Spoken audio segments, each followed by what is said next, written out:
Recently, someone asked me if we should fear Ethereum's move to proof of stake with the merge. I was a little taken aback by this. To me, this question is a little like whether or not Tesla should have feared GM's introduction of the Chevy Bolt. Because if there's one thing Cardano has already done really, really well, it's definitely secure liquid staking. We even managed to make it self custodied, and we avoided adding the scourge of slashing. What we've known for a long time about Ethereum post merge is that self custody would be a thing of the very rich, and the danger of getting your stake slashed would hang over the whole ecosystem like a dark cloud. We also knew people would try to build workarounds for the lack of liquid staking in Ethereum 2.0.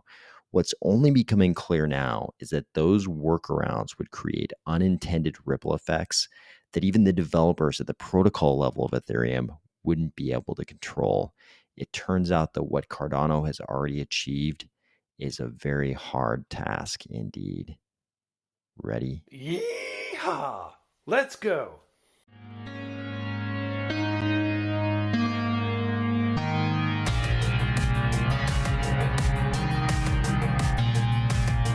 Today, we are going to discuss the big challenges being debated by researchers at the foundation of Cardano's biggest competitor, the new basic Cardano onboarding guide, Solana surprising no one by doing what it does best, another great thread from Sooraj, and a few words as we enter one of Cardano's biggest metaverse sales ever. If you love the idea of rock climbing because it might allow you to finally live out your Miami Vice fantasies of being fully accepted while not wearing socks with closed-toed shoes, or if you're finding value in these videos each weekday, please consider delegating to the army of Spies stake pool, ticker AOS. We just had our very best epic ever. We were supposed to mint 10.3 blocks. We minted 13. We are also now at 117 lifetime blocks. We have blown past the century mark in terms of lifetime blocks. If you've never actually listened to a podcast or an interview with anyone from the Ethereum Foundation, you might be surprised to hear that the people who are actually tasked with guiding the development of the Ethereum protocol, with actually pushing Ethereum forward, often have a very different appraisal of where Ethereum's at and where it might be headed than the average Ethereum maximalist you might encounter on social media. This podcast is a great example of that. This is an interview with Tim Biko and Danny Ryan, who are researchers at the Ethereum Foundation. I won't bury the lead here. We're going to talk about a bunch of different challenges currently facing Ethereum as it approaches the merge, when the main chain will merge with the beacon chain and all of Ethereum will be proof of stake. They talk about some pretty serious challenges they're facing. But to not bury the lead here, after talking about a bunch of those problems, one of them says, I think there's a good chance we fix these issues. And I'm going to have to paraphrase a little bit here. My fear is we mess it up in the next 3 years because of some bad decision. We're walking a very narrow road, and it's like one bad step and we fall off the cliff. And the other one says he can't really totally disagree with that risk assessment. This is very different than the reality portrayed by a lot of Ethereum maximalists on social media. If you talk to them, Ethereum is in a great place. No challenges at all presented by the merge. Everything's going to be great. No dangers, no risks. But here we have the people actually doing the intellectual work to try to figure out where Ethereum should go. And they're talking about making one misstep and falling off a cliff. And that's because they're actually aware of the overwhelming load of complexity that Ethereum has built itself into. And all of these little ripple effect problems that are starting to pop up now that they have to make this gigantic transition that's not unlike rebuilding an aircraft in flight. They've got the second biggest blockchain in the world, and they've got to go from proof of work to proof of stake while the thing's running, while the thing's operating as the second biggest blockchain on Earth. They discuss a whole bunch of different challenges facing Ethereum as it shifts to proof of stake through the merge, starting with MEV. We've talked about MEV in detail on this channel, so you can go back and watch those videos. But to put it in short, MEV is miner extractable value. I guess we'll have to start calling it validator extractable value or something like that as they move to a proof of stake system. But in miner extractable value, the validator is basically using their ability to reorder transactions within a block to front run your transaction if you're the little guy, or sell the right to front run your transaction off to somebody else. This is deeply disturbing if you're even partially in crypto for the same reasons that Satoshi wrote the original white paper. It was to get away from all this. It was to get away from big, powerful institutions exploiting the little guy. That was part of the reason Satoshi wrote the original white paper and created Bitcoin in the first place. And of course, here we've completely recreated the same situation in miner extractable value. Some people in the EVM world have even gone so far as to say it's a feature, not a bug. I would say it's definitely a bug and a problem if you're in crypto for the same reasons as Satoshi created crypto. More on MEV in just a second. They also talk about the attack surface created by the slot leader schedule. In Cardano, we have a non-public slot leader schedule, so that people can't look at who's going to be the slot leader ahead of time and go ahead and DDoS whoever that is to disrupt the blockchain. They're pretty concerned about this type of attack with the slot leader schedule that'll be present in Ethereum proof of stake. They also talk about the history and proof of work of various validators in Asia actually being the same people, hiding under multiple pool names and possibly controlling more than 50% of a given protocol. This is something that we talked about, and people kind of, there were always rumors about this kind of thing and people suspecting this kind of thing, and they talked about it in this podcast as if it was the open secret that it really is. And that's that the centralization of validation in proof of work was always a huge problem. It was always very counter to the ethos of crypto. And when this was discussed, the obvious implication was that the same kind of thing could happen with stake pools in Ethereum proof of stake. But the most interesting thing they discussed is related to that a little bit. It's related to centralization of not stake pools themselves, but something close. And it's actually a ripple effect of Ethereum choosing slashing as part of its proof of stake protocol all those years ago. So here's the problem. We've talked about this before too, but when you include slashing in a proof of stake protocol, that means that you cannot allow the individual delegators to just sort of keep their assets on their own wallets. If I'm a delegator and I've got the coin that I'm delegating to a certain stake pool, if I'm staking that coin and I'm keeping it on my ledger like I can in Cardano, then the protocol can't slash it. They can't reach into my ledger and take my coins away. That's the whole point of the ledger. I've got to be there to push that little button. It's got to be at my permission that those coins leave my possession. That's not what you need for slashing. What you need for slashing is for the protocol to be able to steal your coins if it doesn't like what the stake pool, it doesn't like the behavior of the stake pool you've delegated to. So when you've got slashing, that means the delegators cannot retain custody of their own coins. You've got to deposit your coins somewhere else that the protocol can steal your coins if it doesn't like any of the behavior of whatever stake pool you're delegated to. So when we don't have self-custodied staking, we don't have liquid staking. And Ethereum's huge. There's a lot of people in Ethereum, a lot of smart people in Ethereum. They know that liquid staking exists other places like Cardano. So there's going to have to be liquid staking in order for it to be in any way competitive, because one thing about Ethereum, they love to do DeFi stuff. I mean, what is Ethereum if not a gigantic DeFi blockchain? And if all of their ether is locked up and they can't do any DeFi stuff with it, that's not going to be tenable. So, of course, enter a protocol that is going to provide some form of liquidity, some form of liquid staking to people as they lock up their assets. Enter staking derivatives platforms like this one, Lido, which is the biggest. So, how does all this work? This is a staking derivatives platform. So, what happens is they, as they put it, let you stake your assets for daily staking rewards.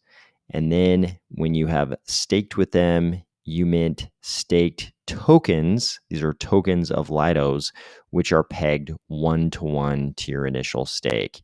So your actual Ethereum is staked with them, and they are going to end up having, a derivative staking platform is going to end up having deals with a whole bunch of different stake pools to handle the immense amount of stake they're going to get. And then they're going to issue their own tokens, which you can then use for DeFi. So while your actual Ether is locked up like it's supposed to be so that it can be slashed, you are given these other tokens from the derivatives platform. These are the staking derivatives, which you can then use to go do a bunch of DeFi stuff. So where's this ripple effect problem, you ask? Well, this article from Decrypt from just a few days ago, May 30th, 2022, says that Lido is now hosting more than 32% of all 12.7 million Ethereum staked on the Beacon chain. That's right. This Lido platform has about a third of all the Ethereum staked on the Beacon chain. So up to this point, we've got the Ethereum Foundation deciding a long time ago that they were going to have slashing in their proof of stake protocol. The problem is, if you've got slashing in your proof of stake protocol, that means the users can't hang on to their funds, because you can't slash them if they've got their funds like on their hardware wallets. So you've got to make them deposit their funds in the actual stake pool so those funds can be slashed, so the protocol can control bad behavior by those stake pools, so it can disincentivize certain behaviors by those validators. But people don't really want that. They want liquid staking. They want to be able to stake their funds, to delegate their funds, and still use those funds for things like DeFi. So, of course, a third-party platform is going to come along and it's going to create that liquidity for those users. But when that third-party platform immediately collects about a third of the total delegation in the Ethereum Beacon chain, it makes guys like these at the Ethereum Foundation worried about cartelization of the network. That's right, the formation of cartels within the Ethereum network. Sounds fantastic, right? Danny Ryan, who is the guy on the far right in the thumbnail there, even posted this blog entry called "Why Liquid Staking Derivatives Cannot Safely Exceed Consensus Thresholds."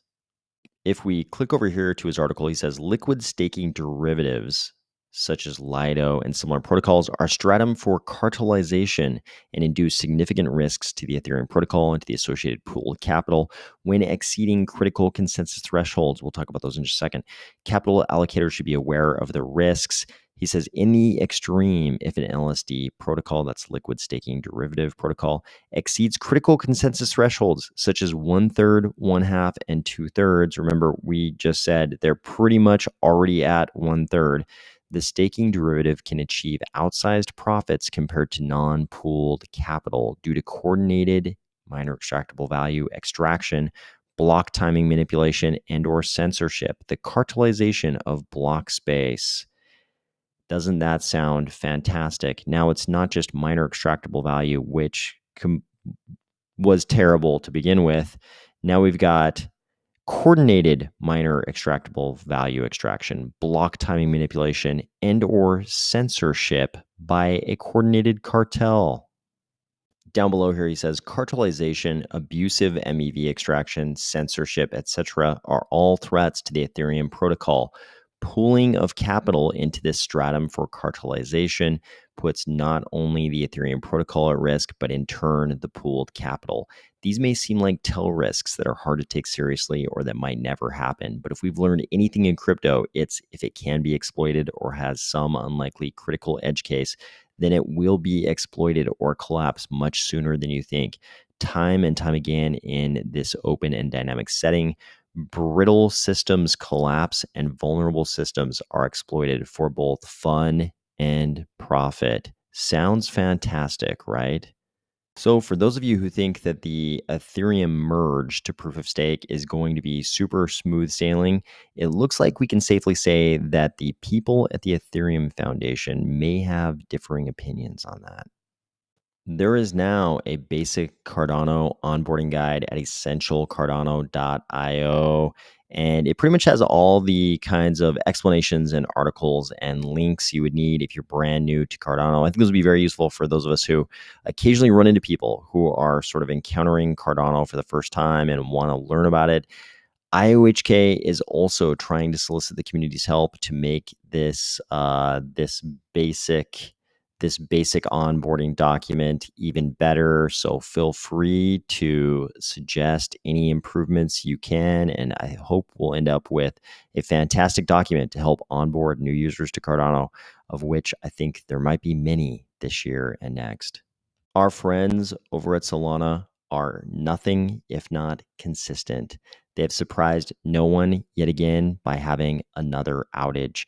This one was kind of amazing. It even garnered the attention of a mainstream media outlet like CNBC.com. You know things are not going right when CNBC.com is mentioning that you're having your second outage in a month. Sooraj has written another great thread. This one is about how Ethereum's account-based model plus smart contracts-based in Solidity is a marriage made in hell. And he goes on to tell you why an EUTXO model and functional programming like we have in Cardano is exactly what DeFi needs. So check out this thread if you want to understand the distinction between what's going on in Ethereum and what we've got going on in Cardano. Most of you probably know that today is going to be the beginning of the Cornucopia's land sale. And they've released a land sale deck, which you can find in their Discord. We're looking at images from that deck right now. We're not going to cover the information of the deck because I believe we've covered almost all of it already. But I thought we should have the same discussion we had before the first Pop Via sale. And that's that all this information we've discussed about this cornucopias project in general and the land sale and all of this stuff, this was not for anybody to make any kind of investment. We're talking about a game here. And these, even myself, if I buy any of these lands, it's because I want to buy them and use them for the game.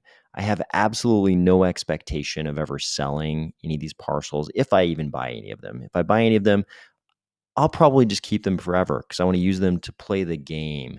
When you buy stuff like this, you can't buy these kinds of things as an investment. You need to think of them as game pieces. It's as if you're like a 12-year-old in 1980 and you're buying some super expensive little statue of an orc because you and your little friends are going to play Dungeons and Dragons in your mom's basement. That's what this is.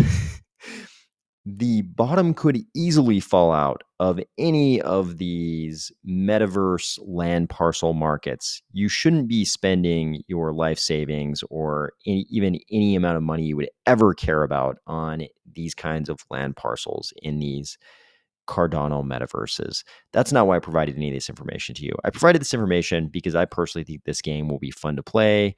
I might buy some of these parcels, I might not, but if I do, it's just gonna be so I can use them to play in the game. It's like an absurdly expensive game piece for playing a video game. That's the way I think about these. So don't think about these as an investment. If you want to play this game, sure, you might want to make the luxurious expenditure of buying, $100 land parcel and think of that as something you're going to use to play a game, which you will never see any profit from or anything like that. It's not an investment. These are game pieces. Having said that, I hope everybody that does want to participate in this cornucopias game has good luck over the next few days, and hopefully they'll actually build out a great game we all love to play. Because like I've always said with all of these Cardano metaverses, we don't know. They might never even build an operable metaverse. Any one of these Cardano metaverses could actually not even build out the metaverse we're expecting them to. So only buy any of these parcels if you want to use them in the game. These are not investments of any type. And keep in mind, we don't know what's going to happen with any of these projects. They might not even actually build the metaverse. Having said that, I wish everybody good luck, and I'll talk to you soon.